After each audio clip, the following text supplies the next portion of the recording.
मंगलम भगवान वीरो मंगलम गौतम प्रभु मंगलम सूर्यभद्रादया जैनो धर्मोस्तु मंगलम। शासन दीपिका छत्तीसगढ़ रत्न शिरोमणि भारत विभूति मरुधर सिंहानी महाप्रज्ञा महत्तरा पद विभूषिता परम पूज्य साध्वी श्री मनोज श्री जी महाराज को कोटि कोटि वंदन। कोकिल कंठी परम पूज्य साध्वी श्री संघमित्रा श्री जी महाराज को भी कोटि कोटि वंदन करते हुए हम क्लास स्टार्ट करेंगे। पंचेंद्रिय समूर्छिम तिर्यंच हैं, तो उनकी उत्पत्ति किस प्रकार से होती है? तो जो समूर्छिम पंचेंद्रिय तिर्यंच है उनकी उनकी उत्पत्ति उनके स्वजाति के जो भी प्राणी होते हैं, पक्षी या फिर एनिमल्स होते हैं, उनके जो मृत क्लेवर होते हैं, डेड बॉडीज होते हैं, मतलब कि जो शव होते हैं, उसी में से उनकी उत्पत्ति होती है। मतलब कि जो उनके मृत क्लेवर होते हैं और उसके साथ कोई इस प्रकार के अन्य द्रव्यों का वहां पे मिश्रण हो जाए, कुछ संयोग वहां पे मिल जाए, तो उस समय इस जो समूर्छिम पंचेंद्रिय तिर्यंच है उसकी उत्पत्ति योग्य योनि का निर्माण हो जाने पर उस जीव की उत्पत्ति वहां पर हो जाती है। ध्यान रखना है, बराबर। इसके एक दृष्टांत शास्त्र में आया है, बताया गया है। एक शास्त्र में एक दृष्टांत है कि एक पूर्व 14 पूर्वधर मुनि भगवंत थे, तो वे सुना रहे थे, वाचना ले रहे थे और सारे उनके जो शिष्य थे वो सारे सुन रहे थे। उस समय जो पूर्वों की जो वाचना चल रही थी, जो हमारा श्रुत ज्ञान है उसकी जो वाचना चल रही थी, उसके अंदर क्या टॉपिक आया था कि जो समूर्छिम पंचेंद्रिय मछलियां हैं, कौन सी समूर्छिम पंचेंद्रिय जो मछलियां हैं, तो उनकी उत्पत्ति किस प्रकार से होती है, मतलब कि उनकी उत्पत्ति के योग्य योनि क्या होती है, मतलब कि कौन से प्रकार के द्रव्यों का मिलन होता है तब जाके एक योनि, इनकी उत्पत्ति योग्य योनि बनती है और फिर इनकी उत्पत्ति हो जाती है। तो इसके बारे में तब वो आया था, विवेचन आ रहा था वाचना में। तो वो समय क्या हुआ, एक मच्छी मार वो वहां से पास ऑन कर रहा था वहां से, तो उसने सुन लिया, उसके कान में ये सब बातें पड़ी, बराबर। वाचना की ये सब ये जिनवाणी है वो सब पड़ी, तो वो वहां पे खड़ा हो गया सुनने। सब कुछ उसने सुन लिया कि किस प्रकार से क्या कौन से द्रव्यों का संयोग होता है, तब इस प्रकार से हम ये जो समूर्छिम पंचेंद्रिय फिशेज हैं उनकी उत्पत्ति हो जाती है। तो ये सब उसने सुना और क्या किया, उसके वहां पे एरिया में जाके उसने सेम टू सेम प्रयोग किया, करके देखा कि होता है कि नहीं। तो जैसे कि शास्त्र वचन है वो गलत तो होते नहीं है, जैसे उसने सारे क्या किया, जो भी द्रव्य थे उसका मिलाप किया और वहां पे एक योनि क्रिएट हो गई, और योनि बनने पर वहां पे समूर्छिम पंचेंद्रिय फिशेस का उत्पत्ति होने लगा। इस प्रकार से उसका जो मच्छी मारी का जो धंधा था वो बहुत जोरों शोरों से चलने लगा। कई सारे इन पंचेंद्रिय समूर्छिम फिशेस की हिंसा करके उससे बेचा, बहुत उसने प्रॉफिट कमाया।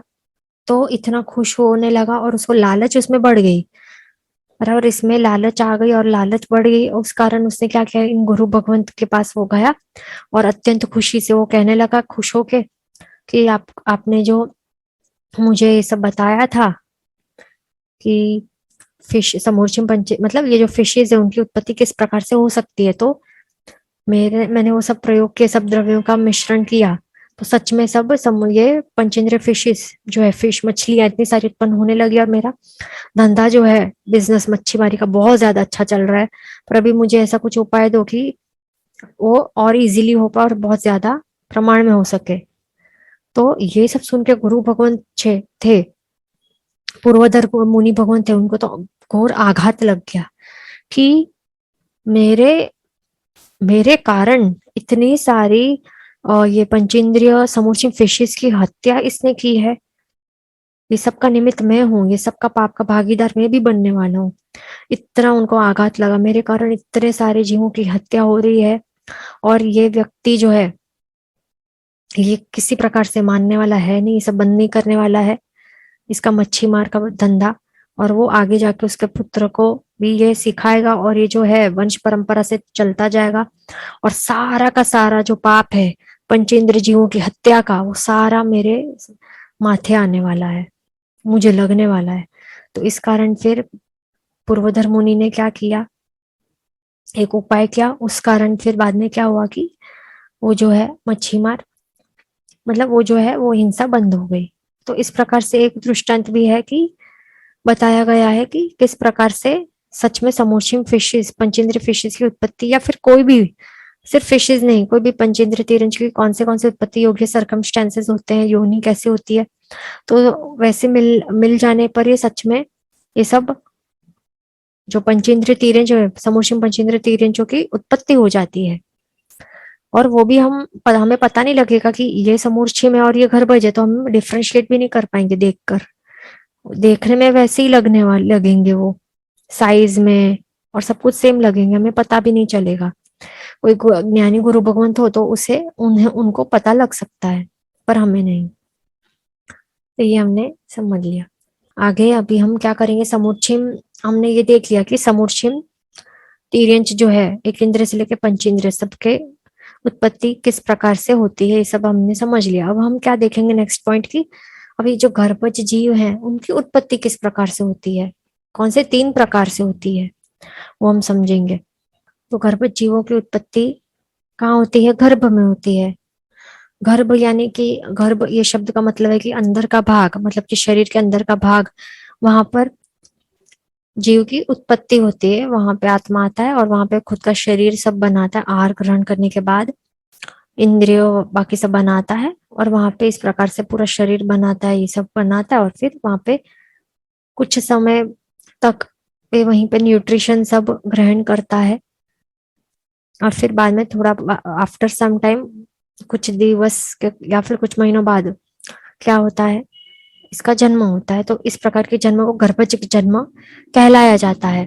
तो अभी ये गर्भज जीवों की उत्पत्ति 3 प्रकार से होती है। गर्भज जन्म 3 प्रकार के होते हैं। पहला तो है जरायुज गर्भज। तो ये क्या होता है, जैसे कि यहाँ पे हमें फोटो दिख रहा है, तो ये मनुष्य के लिए होता है, या फिर दूसरे जो, एक तो मनुष्य के लिए ये होता है गर्भज जन्म, दूसरे जो गाय भैंस होते हैं, गोट्स होती हैं, बकरियां, तो ये सब जो भी हैं तो इनका भी जरायुज जन्म और गर्भज जन्म होता है। तो जरायु मतलब क्या, जरायु मतलब कि और, जरायु का मतलब है और मतलब कि क्या, कि जो पैदा होने वाला जो अ, बच्चा हो, मनुष्य या गाय या भैंस या गोट का, तो वो एक और में लिपट के वो जन्म लेता है। बराबर, एक प्रकार का एक जाल जैसा आपको जैसे यहाँ पे दिखाई दे रहा है, वो भी एक खून और मांस से भरा हुआ एक प्रकार का एक जाल में लपेटा हुआ होता है, और लपेटे हुए उसका फिर वो जो लपेटा हुआ होता है, वो जो होता है द्रव्य, उसको और कहलाया जाता है। तो इस प्रकार से जन्म जो होता है उसको कहलाया जाता है जरायुज गर्भज जन्म। बराबर, तो ये हमने समझ लिया। अभी नेक्स्ट आगे देखेंगे, दूसरा है पोतज गर्भज। पोतज गर्भज मतलब कि क्या, और ये किस किस के लिए है, एग्जाम्पल से जैसे फोटो में दिख रहा है हाथी। बराबर, दूसरे एग्जाम्पल्स है रैबिट्स है, रैट्स है, और फिर नेवला है, फिर बैट्स है। तो ये सारे के सारे जो भी एनिमल्स हैं, पंचेंद्रिय तिर्यंच हैं, तो इनकी उत्पत्ति, उनका जन्म कैसा होता है, गर्भज जन्म, पोतज गर्भज जन्म होता है। मतलब कि क्या, कि वे अंडों में इनकी उत्पत्ति नहीं होती है। अंडे अपने एग्स होते हैं ना, तो अंडों में उत्पत्ति नहीं होती है ना। तो जैसे कि हमने ऊपर पहले देखा ये जरायुज गर्भज का, कि वो ओर में लिपटे हुए होते हैं, मांस और खून से भरा हुआ जो ओर होता है, तो उससे लिपटे हुए होते हैं उसके अंदर। बराबर, और फिर वैसा उनका जन्म होता है। तो ये इस प्रकार से भी जरायुज जन्म नहीं होता है, ना तो अंडे में जन्म होता है, पर सीधा डायरेक्ट वे बच्चे के रूप में जन्म लेते हैं। इसी प्रकार से डायरेक्ट उनका जन्म होता है, खुले अंग से उनका जन्म होता है, ये सब प्राणियों का। तो इसे कहला जाता है पोतज गर्भज जन्म। तीसरा है अंडज गर्भज। अंडज गर्भज के लिए एग्जाम्पल्स है, जैसे कि ये कई सारे बर्ड्स होते हैं ना, जैसे कि चिड़िया, कौवा, फिर बाद में स्नेक्स का भी हम कह सकते हैं, फिर टॉर्टोइजेस का, तो इनका जन्म कैसे होता है, अंडज गर्भज जन्म होता है। मतलब कि इस प्रकार से जो अंडे होते हैं, एग्स होते हैं, इसके अंदर यहाँ पे कुछ टाइम तक वे इसके अंदर ही न्यूट्रिशन सब ग्रहण करते हैं, और फिर after a period of time ये अंडा क्रैक होता है, फिर इसके अंदर से वे बाहर निकलते हैं और ऐसे जन्म होता है। तो इसको कहला जाता है अंडज गर्भज जन्म, ये ध्यान रखना। तो ये 3 प्रकार के गर्भज जीवों की उत्पत्ति इन इन 3 प्रकारों से होती है, ये हमने समझ लिया। नेक्स्ट पॉइंट अभी हम आगे देखेंगे। नेक्स्ट पॉइंट है कि गर्भज पंचेंद्रिय तीर्यंश है। अभी हम कौन सा पॉइंट, पहले तो ये देख लेते हैं हमने कहाँ क्या क्या देखा है। हमने जो पंचेंद्रिय तीर्यंश है उनके भेद हम देख रहे हैं। 3 मुख्य भेद हमने देखे, जलचर, स्थलचर और खेचर। स्थलचर में 3 प्रतिभेद है, चतुष्पद, उरपरिसर्प और भुजपरिसर्प। तो अभी क्या आगे है कि ये सारे के सारे जो भी हैं प्रकार, तो उनके और आगे क्या है, 2 प्रतिभेद है। गर्भ समूर्छिम तो हमने देख लिया ना कि जलचर के 2 प्रकार है, गर्भज और समूर्छिम। उसी प्रकार से स्थलचर चतुष्पद के भी 2 प्रकार है, गर्भज और समूर्छिम। स्थलचर उरपरिसर्प परिसर्प के भी 2 प्रकार है, गर्भज और समूर्छिम। और स्थलचर भुज परिसर्प के भी 2 प्रकार है, गर्भज और समूर्छिम। खेचर के भी गर्भज और समूर्छिम। इस प्रकार से 2 भेद है। और आगे इनके 2 और भेद है, पर्याप्ता और अपर्याप्ता, हर एक के बराबर। तो इस प्रकार से जलचर के कैसे हो जाएंगे, गर्भज पर्याप्ता और गर्भज अपर्याप्ता। फिर जलचर के समूर्छिम पर्याप्ता और समूर्छिम अपर्याप्ता। इसी प्रकार से स्थलचर चतुष्पद के गर्भज पर्याप्ता, गर्भज अपर्याप्ता, समूर्छिम पर्याप्ता, समूर्छिम अपर्याप्ता। फिर स्थलचर उर परिसर्प के गर्भज पर्याप्ता, गर्भज अपर्याप्ता, समूर्छिम पर्याप्ता, समूर्छिम अपर्याप्ता। फिर स्थलचर भुज परिसर्प के गर्भज पर्याप्ता, गर्भज अपर्याप्ता, समूर्छिम पर्याप्ता, समूर्छिम अपर्याप्ता। फिर खेचर के गर्भज पर्याप्ता, गर्भज अपर्याप्ता, समूर्छिम के गर्भ समूर्छिम का पर्याप्ता, समूर्छिम अपर्याप्ता। इस प्रकार से 2 आगे और भेद है, ये ध्यान रखना है। तो अभी हम ये समझेंगे कि ये जो पर्याप्ता जीव हैं, जितने भी पर्याप्ता जीव हैं, तो उनकी पर्याप्तियां कितनी हैं, गर्भज के कितनी पर्याप्तियां, समूर्छिम के कितनी पर्याप्तियां, सब हम समझेंगे। तो सबसे पहले हम जो भी गर्भज प्राणी हैं, गर्भज पंचेंद्रिय तीर्यंश हैं, तो उनके बारे में हम पहले समझ लेंगे। गर्भज पंचेंद्रिय तीर्यंश की पर्याप्तियां कितनी होती हैं, स्वयोग्य स्वयोग्य पर्याप्तियां होती है 6, बराबर। ध्यान रखना है, क्या ध्यान रखना है कि गर्भज पंचेंद्रिय तीर्यंश की स्वयोग्य पर्याप्तियां 6 होती हैं। कौन सी 6? सबसे पहले है आहार पर्याप्ति, फिर शरीर पर्याप्ति, 5 इंद्रिय बनाएगा वो, मतलब कि इंद्रिय पर्याप्ति। फिर होता है श्वासोश्वास पर्याप्ति, फिर होती है भाषा पर्याप्ति, और छठी लास्ट होती मन पर्याप्ति। ये ध्यान रखना है। इस प्रकार से जो 6 की 6 पर्याप्तियां वो एक निर्माण करना तो भले ही एक साथ करता है, ये 6 के 6 पर्याप्तियां निर्माण होनी एक साथ एक ही साथ स्टार्ट होती है, पर पूरी किस प्रकार से होती है, क्रमशः होती है। मतलब सबसे पहले पूरी होगी आहार पर्याप्ति, फिर शरीर पर्याप्ति, फिर इंद्रिय पर्याप्ति, फिर श्वासोश्वास पर्याप्ति, फिर भाषा पर्याप्ति, और लास्ट में छठा मन पर्याप्ति। तो इस प्रकार से क्रमशः पूरी होती है, पर स्टार्ट सारी की सारी एक साथ स्टार्ट होती है, ये ध्यान रखना है, बराबर। तो ये जो पर्याप्ता जीव है, पर्याप्त्या गर्भज पंचेंद्रिय तीर्यंश, उनकी स्वयोग्य पर्याप्तियां होती है 6, ये ध्यान रखना है। तो वो 6 ये सारी की सारी पर्याप्तियां पूर्ण करने के बाद ही वो उसका मृत्यु हो सकता है, बराबर। ये ध्यान रखना है, इससे पहले मृत्यु हो ही नहीं सकता, क्योंकि वो पर्याप्ता जीव है, ये ध्यान रखना है, बराबर। तो अभी हम ये समझेंगे कि एग्जाम्पल लेके कि किस प्रकार से वो कैसे किस प्रकार से ये गर्भज पंचेंद्रिय तीर्यंश जो है वो किस प्रकार से ये सब करता है पूरी। तो हम जलचर का ही एग्जाम्पल लेंगे। जैसे कि जलचर जीव में हम समझो ना कि क्रोकोडाइल का एग्जाम्पल लिया है, क्रोकोडाइल नहीं तो या टॉर्टोइस का एग्जाम्पल लेंगे हम, ठीक है। तो ये है टॉर्टोइस। तो ये जलचर प्राणी है, बराबर। तो अभी समझो कि अभी, और ये कौन सा है, गर्भज पंचेंद्रिय पर्याप्ता, बराबर। जलचर गर्भज पंचेंद्रिय तीर्यंच और वो भी पर्याप्ता जीव है ये। तो उसकी किस किस प्रकार से उसकी उत्पत्ति होती है और पर्याप्तियां कैसे पूर्ण करता है वो हम समझेंगे। तो सबसे पहले यहाँ पे कोई तो एक बहुत समझो कि उसने कोई तो प्राणी था, वो पहले दूसरा कोई प्राणी था, तिर्यंच था, यहाँ से उसकी मृत्यु हो गई और फिर यहाँ से इसका आत्मा इसके शरीर को त्याग करके इसका आत्मा कहाँ आता है, अभी ये गर्भज है ना, गर्भज पंचेंद्रिय तिर्यंच है। तो इस कारण इसका आत्मा जो माता है, माता के गर्भ में आएगा, माता के गर्भ में आएगा। वहां पे कुछ समय तक न्यूट्रिशन वो सब होगा और फिर ये तो टॉर्टोइज है ना, तो टॉर्टोइज का कैसा होता है, अंडज गर्भज होते हैं ना ये, तो वो अंडे देंगे। तो इस अंडे के अंदर ये जो जीव है, टॉर्टोइज का नया जो जीव है, तो ये क्या करेगा, सबसे पहले तो यहाँ पर सबसे पहले इसका शरीर जो पूर्व भव का है वो त्याग करके आएगा माता के गर्भ में। तो क्या होगा, गर्भज इसके लिए गर्भ में आएगा, फिर वहां से आहार ग्रहण करेगा, फिर खुद का शरीर बनाएगा, बराबर।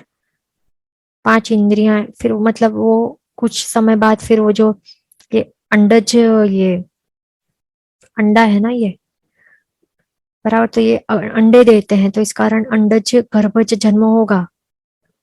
तो वो कैसे होगा, तो ये तो अंडा दे देंगे पर अंदर अंडे के अंदर तो ये सब डेवलपमेंट होता रहेगा, बराबर। तो शरीर बनाएगा, फिर जो इंद्रियां बनाएगा ये खुद की, वो भी कितनी 5 इंद्रियां बनाएगा क्योंकि पंचेंद्रिय तीर्यंच है ना, तो 5 के 5 इंद्रियां बनाएगा खुद की। फिर श्वासोश्वास पर्याप्ति पूरी करेगा, भाषा पर्याप्ति पूरी होगी और मन पर्याप्ति भी पूरी होगी। तो इस प्रकार से 6 के 6 पर्याप्तियां पूरी होंगी। फिर कुछ समय तक ये अंडे में वहां पे डेवलपमेंट होते जाएगा और फिर वो अंडा क्रैक करके वो, ये सब टॉर्टोइज है तो टॉर्टोइज का जन्म होगा, बराबर। तो इस प्रकार से अंडज गर्भज इस जलचर जीव की उत्पत्ति होती है। जलचर गर्भज पंचेंद्रिय तीर्यंच, वो भी पर्याप्ता टाइप का, इस प्रकार से उसकी उसका जन्म होता है, उत्पत्ति होती है, ये ध्यान रखना है, बराबर। ये हमने समझ लिया, बराबर। तो अभी हम ये समझेंगे कि समझो कि कोई समूर्छिव है। अभी हम देखेंगे नेक्स्ट की, अभी समझो कि ये जलचर, नहीं तो हम इसका एग्जाम्पल ले लेंगे, हमने जलचर का तो समझ लिया। अभी हम नेक्स्ट एग्जाम्पल लेंगे इसका, कोई स्थलचर चतुष्पद जीव है, स्थलचर चतुष्पद जीव है, वो भी गर्भज है पर अपर्याप्ता जीव है, तो उसका एग्जाम्पल हम लेंगे, बराबर। तो अभी समझो कि, हाँ, तो ये पहले हम समझ लेते कि कोई भी अपर्याप्ता पंचेंद्रिय तीर्यंच है, वो भी कैसा, गर्भज, तो उसकी स्वयोग्य पर्याप्तियां कितनी होती हैं, 6 होती है ना। तो 6 पर्याप्तियां वो परिपूर्ण कर नहीं पाता अपर्याप्ता जीव, जो स्वयोग्य पर्याप्तियां जो 6 हैं वो परिपूर्ण नहीं कर पाता, उसके पहले उसकी मृत्यु हो जाती है। मतलब वो सिर्फ 3, 4 या 5, बस इतनी ही पर्याप्तियां वो परिपूर्ण कर लेता है और उसके बाद ही उसका मृत्यु हो जाता है, एक अंतर मुहूर्त के अंदर ही। वो छठी स्वयोग्य पर्याप्ति नहीं पूरी परिपूर्ण कर पाता, उसके पहले ही मृत्यु हो जाती है, याद रखना है, बराबर। तो अभी ये कैसा है, गर्भज है। तो समझो कि अभी कोई स्थलचर चतुष्पद है, तो कहीं और से उसका मृत्यु हुआ, पहले पूर्व भोग में यहाँ पे इसका मृत्यु हो गया, फिर इसका शरीर त्याग करके आत्मा कहाँ आया, गर्भज है ना, ये गर्भज है। तो कोई अभी स्थलचर चतुष्पद है, तो समझो कि घोड़ा है, बराबर। तो जो घोड़ी है, फीमेल घोड़ा है, फीमेल हॉर्स है, उसके गर्भ के अंदर यहाँ पे इसका आत्मा आ गया। फिर आत्मा आते ही क्या करेगा, जो पर्याप्तियां हैं वो साथ में निर्माण होनी स्टार्ट होंगी। तो कितनी पर्याप्तियां हैं, स्वयोग्य 6 पर्याप्तियां हैं, तो सब स्टार्ट होनी, एक साथ स्टार्ट हो जाएंगे निर्माण होनी पर क्या होगा कि वो सबसे पहले आहार शरीर जो आहार पर्याप्ति परिपूर्ण करेगा, शरीर पर्याप्ति परिपूर्ण करेगा अंदर, फिर 5 इंद्रियों बनाएगा, फिर उसकी क्या हो जाएगा, उसका मृत्यु हो जाएगा। मतलब कि ये 3 पर्याप्तियां परिपूर्ण करने के बाद ही उसका मृत्यु हो जाएगा, या फिर चौथी श्वासोश्वास पर्याप्ति पूरी करने के बाद ही उसकी मृत्यु हो जाएगी, या फिर भाषा पर्याप्ति पूरी करेगा और उसकी मृत्यु हो जाएगी। पर वो छठी जो स्वयोग्य ऐसी मन पर्याप्ति है वो बिल्कुल परिपूर्ण नहीं कर पाएगा, इतने में ही उसकी मृत्यु हो जाएगी, एक अंतर्मुहूर्त में ही, ये ध्यान रखना है। इस प्रकार के जीव को क्या कहलाया जाता है? अपर्याप्ता गर्भज स्थलचर चतुष्पद घोड़ा। बराबर, ये हमने समझ लिया। अभी हम नेक्स्ट एग्जाम्पल लेंगे। नेक्स्ट अभी हम समूर्छिम जीवों के बारे में समझेंगे। समूर्छिम पंचेंद्रिय तिर्यंच की पर्याप्त स्वयोग्य पर्याप्तियां कितनी है?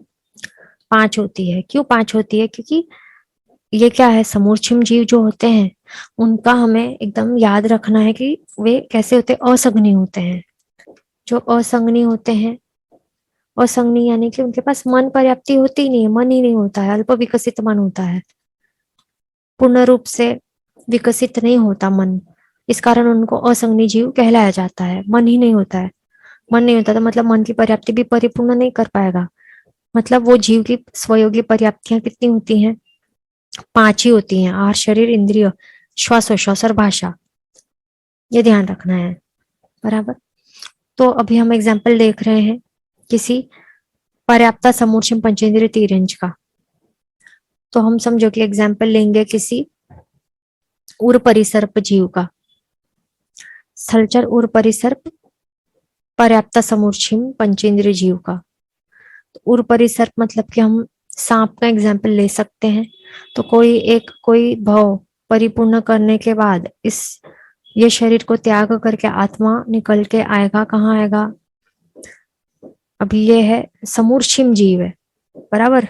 तो अभी समूर्छिम है तो गर्भ में तो आएगा ही नहीं ना, माता के गर्भ में आएगा नहीं उसका आत्मा, पर क्या होगा, इसका समूर्छिम जन्म होगा। मतलब कि अभी कोई स्वजाति का स्वजाति का कोई तिर्यंच पंचेंद्रिय है, जैसे कि ये मर गया है सांप, उसका मृत क्लेवर है, ये मरा हुआ सांप है, बराबर। तो इसका मृत क्लेवर है, इसके साथ और कई जो भी इस प्रकार के द्रव्य का मिश्रण होगा, वातावरण कुछ इस प्रकार का होगा कि एक योनि का निर्माण हो जाएगा कि जो समूर्छिम सांप मतलब कि स्थलचर और परिसर्प वो भी पर्याप्त टाइप का उसके उत्पत्ति योग्य हो, तो फिर क्या होगा, वहां पर एक नए मतलब यहाँ पे आत्मा आ जाएगा और वहां पे वो खुद की जो स्वयोगी पर्याप्तियां वो परिपूर्ण करने लग जाएगा।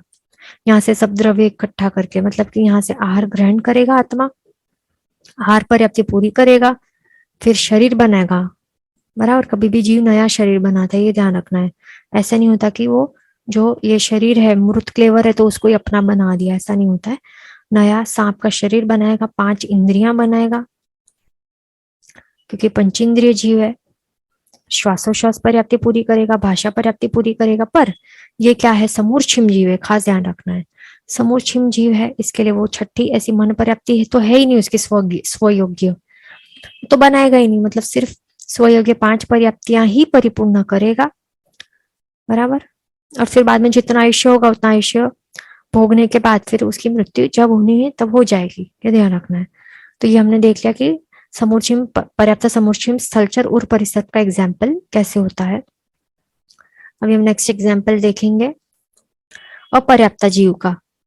तो समझो कि अभी कोई अपर्याप्ता समूर्छिम स्थलचर और परिसर्प है, मतलब कि सांप है, सांप का एग्जाम्पल ले लेंगे।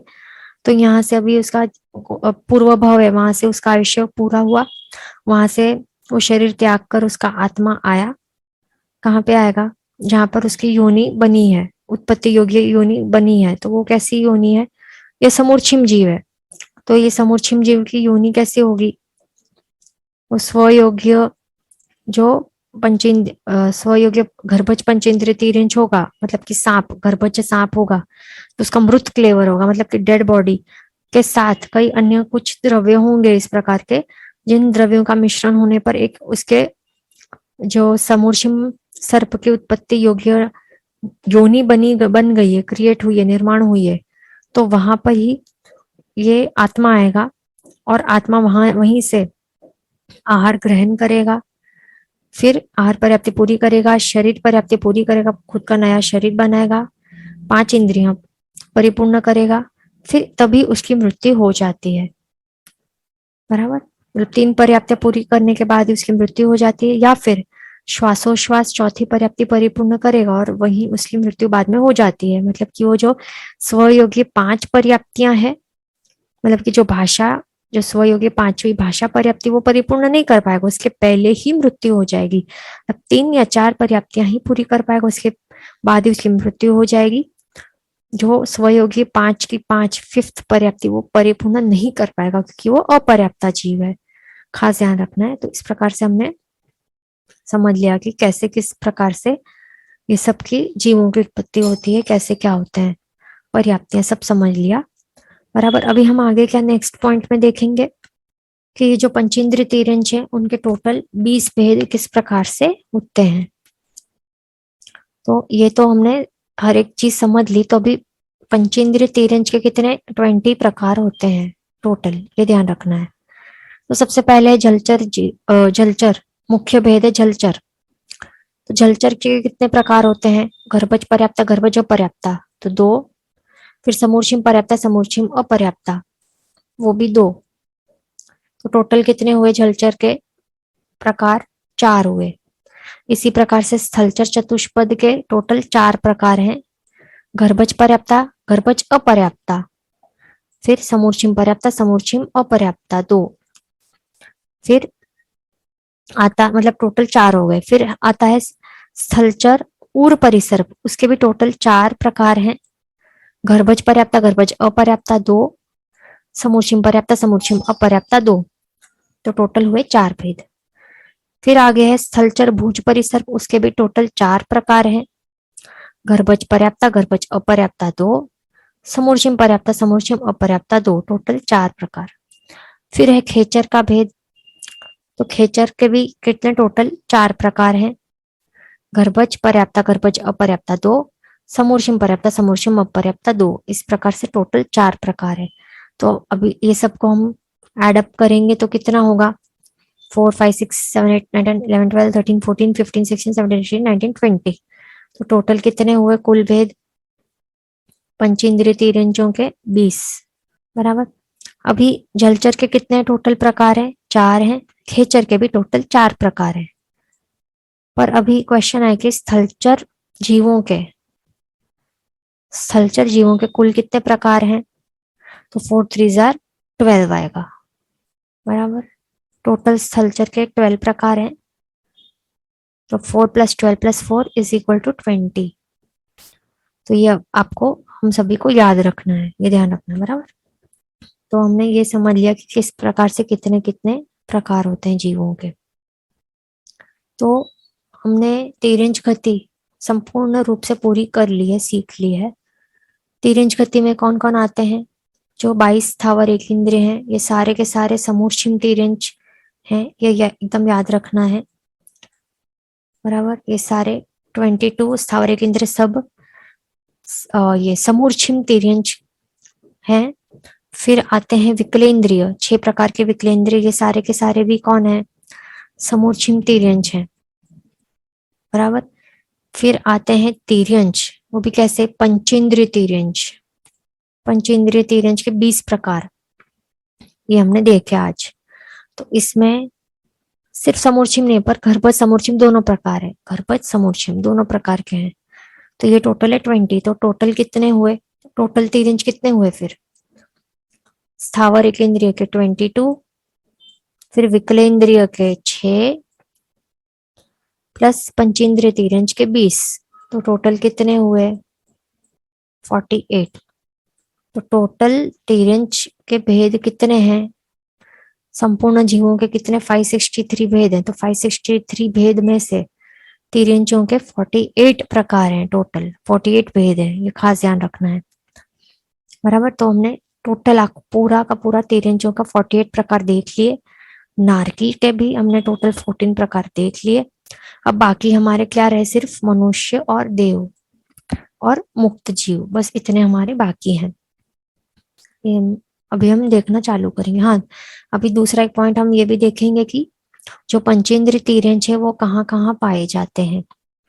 तो जो पंचेंद्रिय तिर्यंच है वो तीनों के तीनों लोक में होते हैं, मतलब कि जो 14 राजलोक है, ये टोटल 14 राजलोक, इसमें तीनों के तीनों जो होते ऊर्ध्वलोक, अधोलोक और तिरछालोक, तीनों लोक में पाए जाते हैं। तो वो कहाँ कहाँ, वो हम समझ लेते हैं पहले तो ये जो मध्य भाग है सातवें राज के, यहाँ पर जो समभूतला आता है, सेंटर पोर्शन, वहां से ऊपर 900 और नीचे 900 योजन, मतलब कि टोटल कितना, कुल 1800 योजन को कहलाया जाता है मध्य लोक, तिरछा लोक। तो उसका मैग्नीफाइड हम देख रहे हैं ऊपर, यहाँ पे मैग्नीफाइड व्यू है, बराबर। तो ये रहा समभूतला, यहाँ पे आपको दिखाई दे रहा है, ये रहा सेंटर लाइन समभूतला, बराबर। तो अभी ये जो तिरछा लोक है, मतलब मध्य लोक, वो कहाँ पे हमने देखा, सातवें राज के यहाँ पे सेंटर से ऊपर का 900 योजन और नीचे का 900 योजन, मतलब कुल 1800 योजन का होता है तिरछा लोक, इतना हाइट का होता है। तो ये जो तिरछा लोक है, इसमें क्या है, असंख्य द्वीप समुद्र हैं, द्वीप समुद्र है, इस प्रकार से ऑल्टरनेटिव वहां पे उनका प्लेसमेंट है। तो इन जो असंख्य द्वीप और समुद्र हैं, वहां पर पंचेंद्रिय तिर्यंच जीव पाए जाते हैं। तो इस प्रकार से तिरछा लोक में तो होते ही हैं। अभी हम समझेंगे अधोलोक में। अधोलोक कहाँ है, तो ये जो 900, मतलब ये जो समभूतला से नीचे का 900 योजन का एरिया छोड़ने के बाद, यहाँ से पूरा, ये लाइन से पूरा यहाँ से सब अधोलोक ही स्टार्ट हो जाता है। तो इस अधोलोक में यहाँ पर भी जो समुद्र है, समुद्र का भाग होगा, तो समुद्र के भाग में भी पंचेंद्रिय तिर्यंच पाए जाते हैं। इस कारण कहलाया जाता है कि जो पंचेंद्रिय तिर्यंच है वो अधोलोक में भी पाए जाते हैं। अभी हम समझेंगे। हाँ, और दूसरी बात, अधोलोक में एक कुबड़ी विजय करके भी एक है, मतलब महाविद्य क्षेत्र है, जम्बू द्वीप का जो महाविद्य क्षेत्र है, जम्बू द्वीप का जो महाविद्य क्षेत्र है, उसमें एक कुबड़ी विजय नाम का एक विजय है। तो वो कैसी है, कुबड़ी है, कुबड़ी मतलब कि आड़ी टेढ़ी। हम सुने होंगे ना, कुबड़े व्यक्ति होते हैं तो उनका शरीर का जो ये रहता है शेप, आड़ा टेढ़ा रहता है थोड़ा सा, इस कारण उनको कुबड़े कहलाया जाता है। तो ये विजय जो है, तो वो भी थोड़ी सी आड़ी टेढ़ी स्लोप में है, इस प्रकार से ऐसे स्लोप में है कि वो जो ये तिरछा लोक है, मध्य लोक है, उससे भी नीचे चली जाती है। अधोलोक में वो उसकी एंट्री हो जाती है, अधोलोक तक वो नीचे जाती है, सोचो, यहाँ तक ऐसे 100 योजन तक, मतलब टोटल 1000 योजन योजन तक वो नीचे स्लैंट है। और यहाँ पर मनुष्य रहते हैं, और मनुष्य हैं तो साथ ही साथ वहां पे पंचेंद्रिय तिर्यंच की भी मौजूदगी है। तो इस कारण कहलाया जाता है कि जो पंचेंद्रिय तिर्यंच है उनकी, वे अधोलोक में भी पाए जाते हैं। अब बात है ऊर्ध्वलोक की। ऊर्ध्वलोक कहाँ है वो हम समझेंगे। तो ये जो समभूतला है, सेंटर लाइन, इसके ऊपर का जो 900 योजन है तिरछा लोक का, वो छोड़ के यहाँ से इस लाइन ऑनवर्ड्स, यहाँ से सब कुछ ऊर्ध्वलोक स्टार्ट होता है। तो ऊर्ध्वलोक में यहाँ पर आपको देख पा रहे हो कि यहाँ पर क्या, मेरू पर्वत भी वहां पे मौजूद है। मेरू पर्वत का हाइट कितना, 1 लाख योजन कुल टोटल ऊंचाई है इसकी। तो यहाँ ग्राउंड लेवल से कितना, 900 योजन तो कितना छोटा है, तो 1 लाख योजन सोचो टोटल हाइट है। तो कितना ऊपर तक, ऊर्ध्वलोक में तो ऑब्वियसली वो तो जाता ही है ऊपर तक। तो इस मेरू पर्वत के ऊपर भी कई सारे वन है, जंगल है, पांडुक वन जैसे जंगल है। तो वहां पर पांडुक वन में बावड़ियां होती हैं, तो बावड़ियां वगैरह जो भी होती हैं, तो वहां पर भी पंचेंद्रिय तिर्यंच पाए जाते हैं। तो इस प्रकार से कहलाया जाता है कि जो पंचेंद्रिय तिर्यंच है वो 14 लोक में नहीं, वो तीनों लोक में पाए जाते हैं। कौन से भाग में, वो भी हमने समझ लिया, बराबर। तो इसके साथ ही हमारा जो ये है तिर्यंच का जो ये प्रकार का सब हमने देखा, तिर्यंच गति संपूर्ण हमारी हो गई। तिर्यंचों के टोटल 48 प्रकार हमारे कंप्लीट हो गए हैं। नारकी के टोटल 14 प्रकार कंप्लीट हो गए। अब हम स्टार्ट करेंगे मनुष्य। पंचेंद्रिय में क्या देखा, पहला प्रकार है नारकी, दूसरा प्रकार तिर्यंच, तीसरा प्रकार है मनुष्य, पंचेंद्रिय मनुष्य, वो हम देखेंगे। अभी यहाँ से स्टार्ट करेंगे। मनुष्य जो है वो कहाँ पाए जाते हैं? मनुष्य जो है वो उनका जन्म मनुष्य लोक में होता है। मनुष्यों का जन्म मनुष्य लोक में होता है, मनुष्य लोक के बाहर होता ही नहीं है। इस कारण स्पेसिफिकली जहाँ मनुष्यों का जन्म होता है, इस कारण उसको मनुष्य लोक ही कहलाया जाता है। तो मनुष्य लोक कितना है? आधे द्वीप जितना है, मतलब 2.5, 2.5 द्वीप जितना। और उसको समय क्षेत्र भी कहलाया जाता है, ये ध्यान रखना है। तो ये तीनों के तीनों एक ही चीज है। समय क्षेत्र कहो या 2.5 द्वीप कहो या मनुष्य लोक कहो, तीनों की तीनों एक ही वस्तु है। और ये भी ध्यान रखना है कि मनुष्य लोक जो है जितना 2.5 द्वीप जितना है, तो उसके अंदर ही मनुष्यों का जन्म या फिर मरण हो सकता है। इसके बाहर, मनुष्य लोक के बाहर कोई भी मनुष्य का ना तो जन्म होता है ना तो मरण हो सकता है। ये एक रूल है, ये ध्यान रखना है, बराबर। तो अभी ये जो मनुष्य लोक है, इसको समय क्षेत्र क्यों कहलाया जाता है? पहले तो अधिद्वीप क्यों कहलाया जाता है? अधिद्वीप क्योंकि वो 2.5 द्वीप जितना है। जैसे कि आपको यहाँ पे फोटो में क्या दिखाई दे रहा है कि 2.5 द्वीप कितना है। सबसे पहला तो है जम्बू द्वीप, तो ये एक द्वीप हुआ। और द्वीप कब कहलाया जाता है? जमीन को किसी भी जमीन को द्वीप कब कहलाया जाता है? जब वो चार चारों बाजू से, हर एक बाजू से वो पानी से घिरा हुआ हो, तब उसको द्वीप कहलाया जाता है ना। तो इसका मतलब है कि जम्बू द्वीप के बाहर पानी है, तो वो कौन सा है? लवण समुद्र है। अब ये लवण समुद्र के बाहर है धातकी खंड नाम का द्वीप है, तो ये दूसरा द्वीप है। इस द्वीप के बाहर है कालोदधी समुद्र, ये दूसरा समुद्र है। फिर इस समुद्र के बाहर कौन सा है? पुष्करवर द्वीप है, ये पुष्करवर द्वीप है। तो it is divided into two, इसके दो भाग हुए हैं इस मानुषोत्तर पर्वत के कारण। जो मानुषोत्तर पर्वत आपको यहाँ पे दिखाई दे रहा है, तो ये संपूर्ण जो पुष्करवर द्वीप है उसके दो भाग कर देता है। तो अंदर का जो भाग है ये वाला, तो ये मनुष्य लोक में आता है, बराबर। तो ये जो मानुषोत्तर पर्वत उसका बॉर्डर है, तो यहाँ पर मनुष्य की जन्म मरण नहीं होता है। और इसके बाहर जो है बाकी का अर्धा पुष्करवर द्वीप है, तो यहाँ पर भी मनुष्यों का जन्म या मरण नहीं होता है। अंदर का जो भाग है वो ही लेना है हमें। तो ये अर्धा भाग है ना, हाफ भाग है, इसी कारण इसको 0.5 या फिर अर्ध हाफ लिखेंगे। तो टोटल कितने द्वीप हुए? एक तो यहाँ पे आप देख सकते हैं, एक तो जम्बू द्वीप, एक तो जम्बू द्वीप, दूसरा है धातकी खंड द्वीप, और तीसरा है अर्ध पुष्करवर द्वीप। तो कितने हुए? 1+1+हाफ, तो 2.5 हुआ ना। तो ये 2.5 द्वीप इसको इसके लिए कहला जाता है। और दो समुद्र भी आते हैं इसी के अंदर, वो भी गिने जाएंगे, वो भी मनुष्य लोक के ही भाग है, लवण समुद्र और कालोदधी समुद्र। तो मनुष्य लोक में क्या क्या आता है? एक तो ये 2.5 द्वीप प्लस दो समुद्र आते हैं। तो ये जो इतना जो 2.5 द्वीप का जो इतना भाग है, उसी को मनुष्य लोक कहलाया जाता है। इसके अंदर ही मनुष्य का जन्म या मरण होता है, इसके बाहर मनुष्य का जन्म या मरण नहीं होता।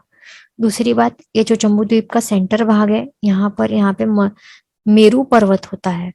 और इस मेरू पर्वत के गोल गोल क्या घूमते हैं? सूर्य, चंद्र, ग्रह, नक्षत्र, तारा, ये जो ज्योतिष देवों के जो विमान है 5 प्रकार के, तो वो यहाँ पे परिभ्रमण उनका होते रहता है। उसी कारण सूर्य जब चलता है, सूर्य के कारण क्या होता है? दिवस रात्रि की व्यवस्था होती है ना, दिवस रात्रि के कारण फिर क्या होता है? पूरा जो काल है, काल का कैलकुलेशन इसी के ऊपर निर्भर है ना। दिवस, रात्रि, महीना, पक्ष, फिर क्या होता है आगे? पक्ष, महीना, साल, फिर युग, फिर और बड़ा बड़ा बड़ा बड़ा होते होते क्या होता है? पल्योपम, सागरोपम, उत्सर्पिणी, अवसर्पिणी, काल चक्र। तो इस प्रकार से काल चक्र का पूरा व्यवहार इस सूर्य के परिभ्रमण के ऊपर निर्भर है। और ये परिभ्रमण कहाँ होता है? सिर्फ और सिर्फ इतने 2.5 द्वीप में ही होता है। मनुष्य लोक के अंदर ही ये सब घूमते रहते हैं, यहाँ पर ही ये काल का व्यवहार होता है। इसी कारण इसको समय क्षेत्र भी कहलाया जाता है मनुष्य लोक को।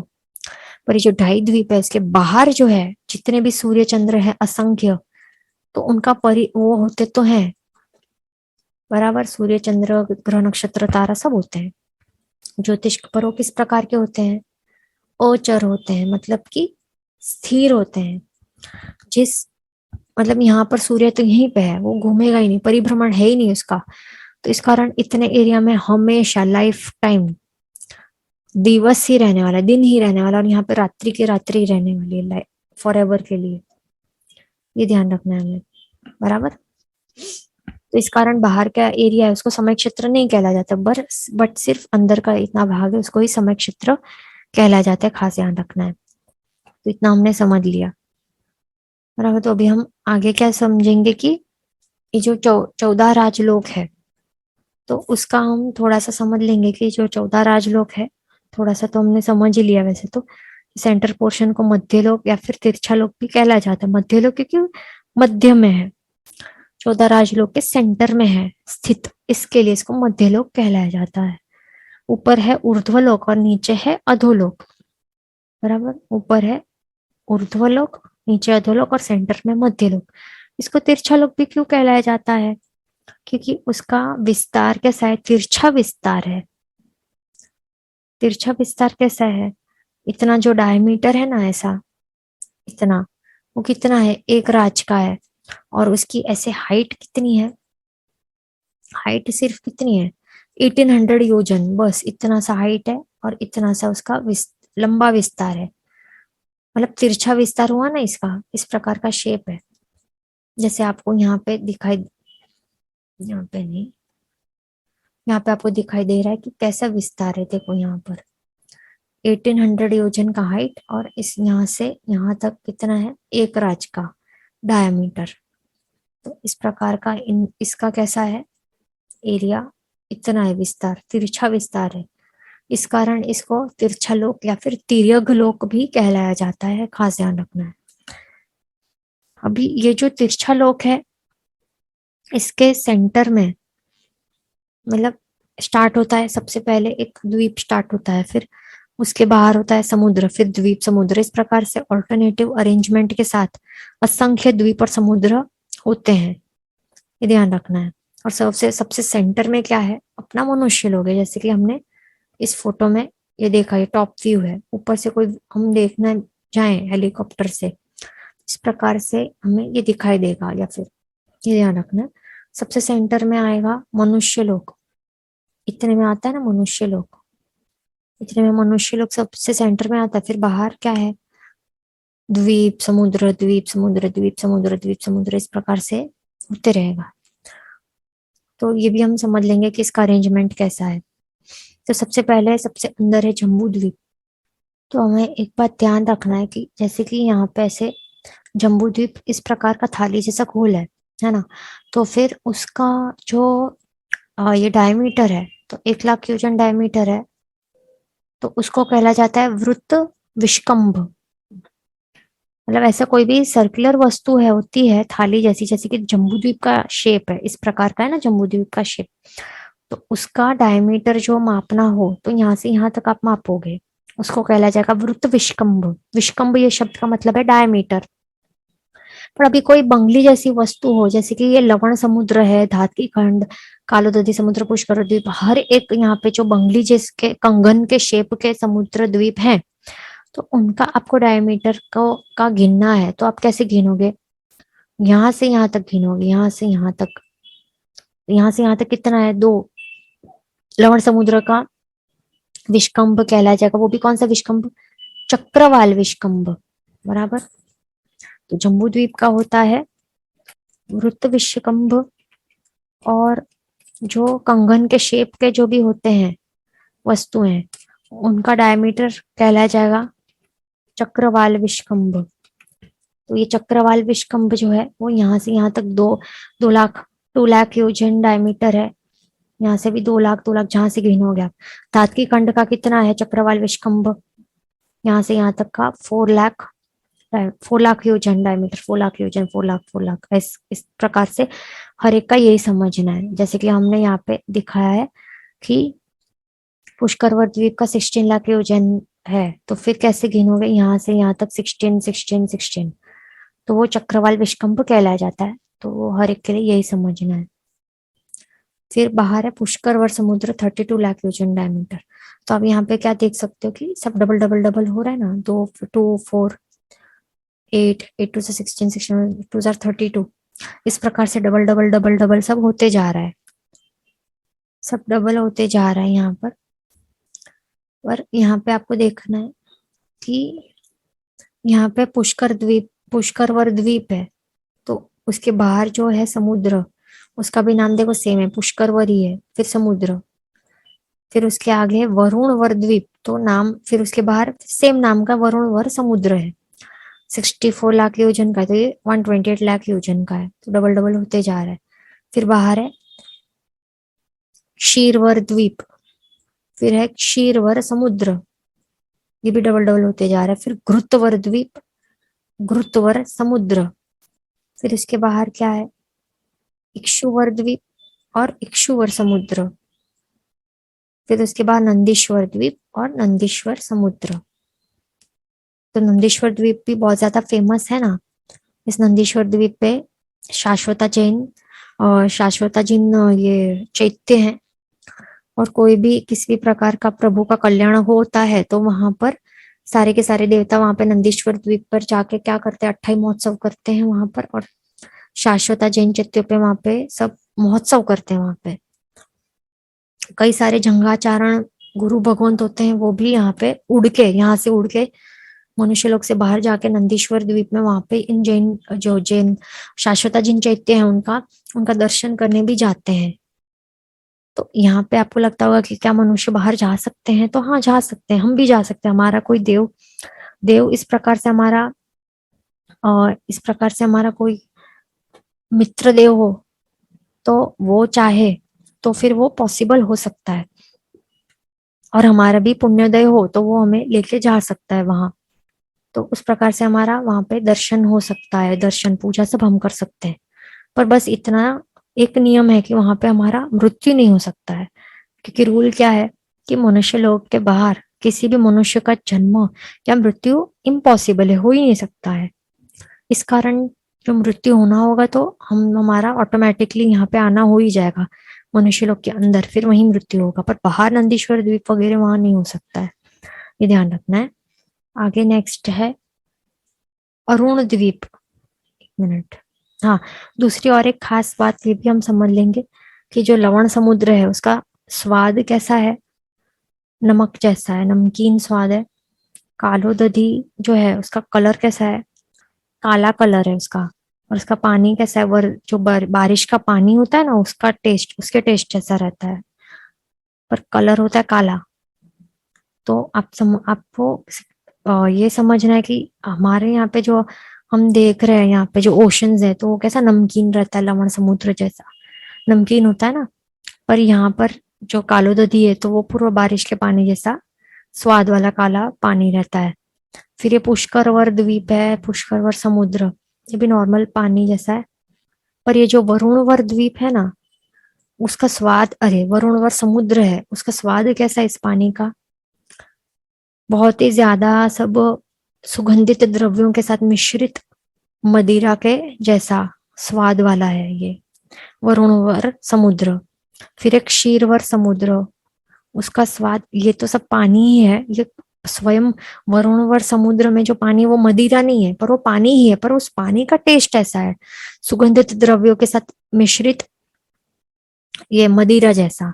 फिर एक क्षीरवर समुद्र, तो ये भी समुद्र है तो इसमें पानी ही है, पर इस पानी का जो स्वाद है वो अत्यंत स्वादिष्ट खीर जैसा है टेस्ट, बराबर खीर जैसा टेस्ट वाला है। उसमें इलायची ये वो सब सुगंधित द्रव्यों के साथ, लवंग इलायची सारे सब जो भी है सुगंधित द्रव्यों के साथ मिश्रित कोई खीर हो, उस प्रकार के स्वाद वाला है ये खीरवर समुद्र, पर है तो वो पानी ही, ये ध्यान रखना है। फिर एक घृतवर समुद्र, तो ये समुद्र का पानी कैसा है, घी जैसा है, स्वयं घी नहीं पर पानी है। फिर है इक्षुवर समुद्र, तो इक्षु रस कैसा होता है, तो उस इक्षुरस जैसा मीठा और साथ ही साथ सुगंधित द्रव्यों के साथ मिश्रित कैसा ये इक्षुरस के टेस्ट वाला ये जल रहता है इसमें इक्षुवर समुद्र के अंदर।